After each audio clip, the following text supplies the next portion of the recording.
시청자 여러분 안녕하십니까? BOA 뉴스투데이 시작합니다.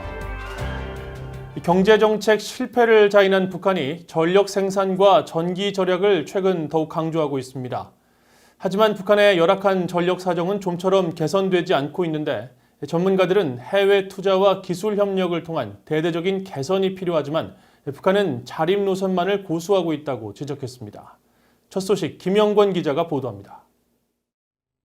북한이 김정은 위원장 주재 전원회의를 통해 경제정책 실패를 스스로 인정한 뒤 노동당 기관지 노동신문은 21일 에너지난을 지적하며 전력 생산과 전기 전략의 중요성을 다시 강조했습니다. 김 위원장은 모든 단위에서 생산된 전기를 절약하고 효과 있게 쓰기 위한 된바람을 일으켜야 한다면서 전기 절약의 중요성을 강조했다는 겁니다. 김 위원장은 집권 이후 해마다 신년사와 주요 행사 연설을 통해 전력 문제 개선을 강조했었습니다. 올해 사회주의 경제 건설에서 나서는 가장 중요하고도 절박한 과업의 하나는 전력 생산을 획기적으로 늘리는 것입니다. 하지만 북한의 전력 상황은 30년 전보다 더 열악합니다. 미국 우주항공국 나사가 한반도를 밤에 촬영한 위성사진은 몇십 년째 한국은 불야성, 북한은 칠흑 같은 어둠의 대조적인 모습을 보여주고 있습니다.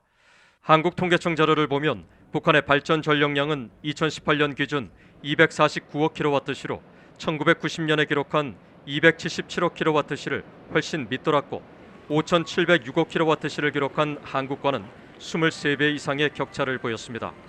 국제에너지기구와 세계은행 등 5개 국제기구가 지난해 공동 발표한 지속가능 개발 목표의 에너지 분야 보고서는 2017년 기준으로 북한 인구의 44%만이 전기를 제대로 공급받고 있다고 밝혔습니다. 북한보다 전기를 사용하지 못하는 인구가 더 많은 나라는 세계 최빈곤 지역인 아프리카 사하라 사막 이남 국가 등 전 세계 16개 나라에 불과했습니다. 전문가들은 북한 당국이 구호만 요란할 뿐 전력 산업에 실질적인 투자를 거의 하지 않는 게 문제라고 지적했습니다. They always talk about electricity, and here they are talking about it again. Now their electric power system is in terrible shape. The reason is it's in bad shape is because of lack of investment. For almost 30 years, there's been extremely little investment in the electric power industry.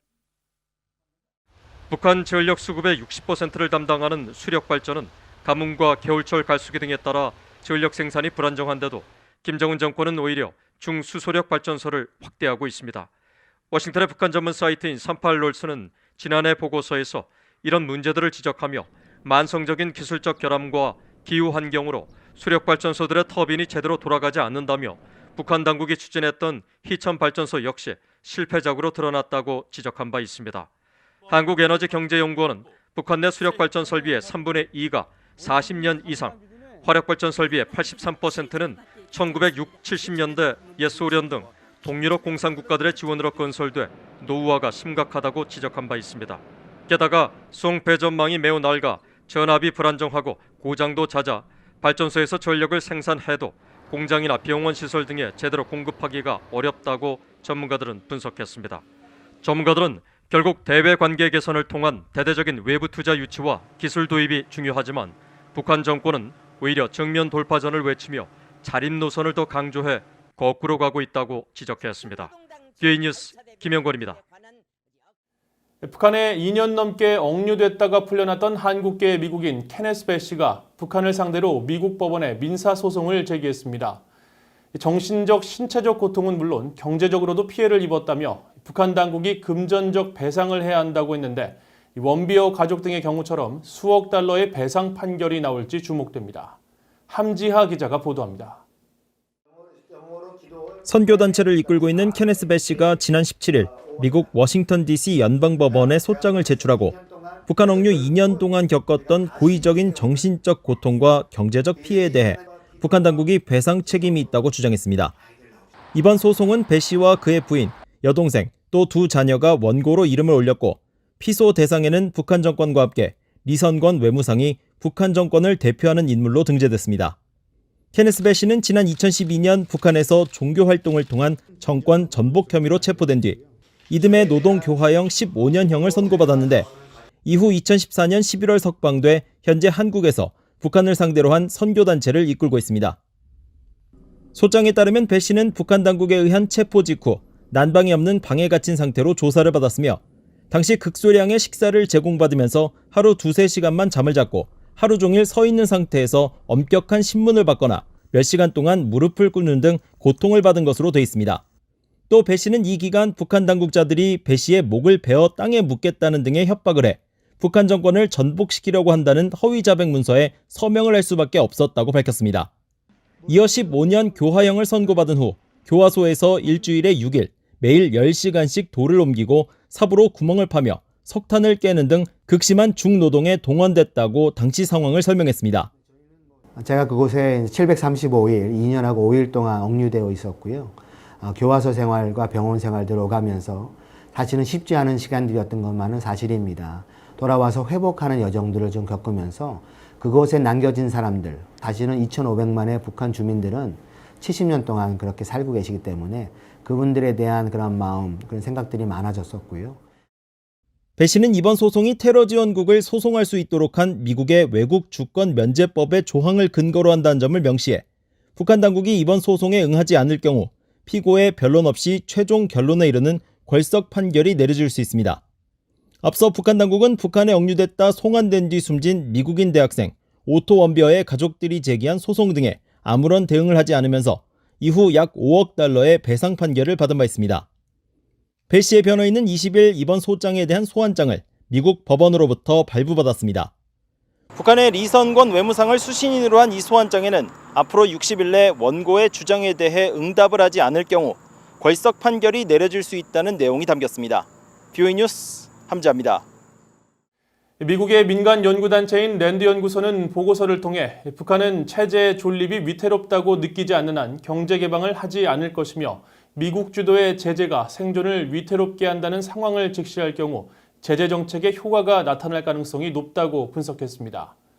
랜드 연구소는 20일 미국 국가정보국 산하 국가정보위원회의 지원을 받아 작성한 북한의 의사결정, 경제개방, 재래식 억지력 와해, 핵 이용이라는 보고서를 통해 북한의 경제개혁과 개방 여부는 제재 등 외부 변인이 아닌 이념 통제의 완화 등 내부적인 요소에 의해 결정된다며 이같이 평가했습니다. 저자 8명이 공동 작성한 이 보고서는 특히 북한이 새로운 경제 모델을 채택할 경우 이유와 방법론에 관한 전망을 제시하기 위해 베트남과 중국, 쿠바 등 경제 개방의 길로 이끈 대내외적 변인들에 관해 분석했습니다. 보고서는 다만 경제 개방을 이끄는 변인들이 공산주의 국가의 지도자들이 권력을 유지하기 위한 정책적인 선택, 계산법과 높은 상관관계를 가진다고 지적하면서 경제 개방에 있어 국내적 상황과 내부 변인이 더 중요하다고 지적했습니다.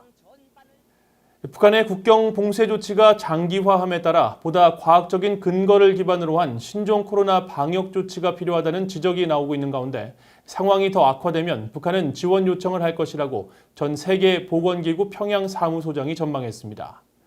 나기 샤픽 전 세계보건기구와 유니세프 평양사무소 담당관은 21일 VOA와의 인터뷰에서 보건 의료 시스템이 취약한 북한 당국으로서는 과학적 대응 필요성을 인지해도 예방책을 가장 최선의 방안으로 꼽을 수밖에 없다면서 이같이 말했습니다. 샤픽 전 담당관은 그러면서 과거 북한은 2003년 중증 급성호흡기 증후군 사스와 2006년 말 중국 국경 지역을 중심으로 확산한 홍역 발병 당시 국제사회에 지원 요청을 했다면서 이번 코로나 상황도 사태가 악화하면 같은 조치를 취할 것이라고 전했습니다. 또 코로나 사태 등 여러 어려움을 겪고 있는 북한의 구호단체 발길이 끊긴 것과 관련해서는 확인할 방법은 없지만 생사를 오가는 취약계층의 주민이 늘어날 것으로 우려했습니다. 한국 국가정보원은 최근 북한의 수해가 김정은 집권 이후 가장 심각한 수준이라고 평가했습니다. 한국 국가정보원은 20일 국회 정보위원회 비공개 업무보고에서 북한이 최근 집중호우로 강원과 황해 남북도에 심각한 피해를 입었다며 특히 김 위원장 집권 후 최대 피해를 기록한 2016년보다도 농경지 침수 피해가 크게 증가했다고 밝혔다고 보고에 참석했던 여야 의원들이 전했습니다.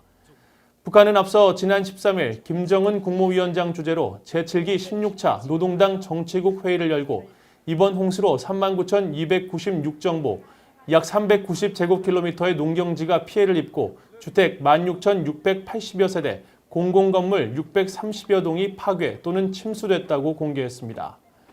국정원은 또 북한의 경제 상황에 대해 신종 코로나 바이러스 사태로 인한 국경 봉쇄 장기화로 외화 부족 현상이 심화되고 있고 주요 건설 대상을 대폭 축소하고 당 핵심 기관들이 긴축 운영하는 동향이 있다고 전했습니다.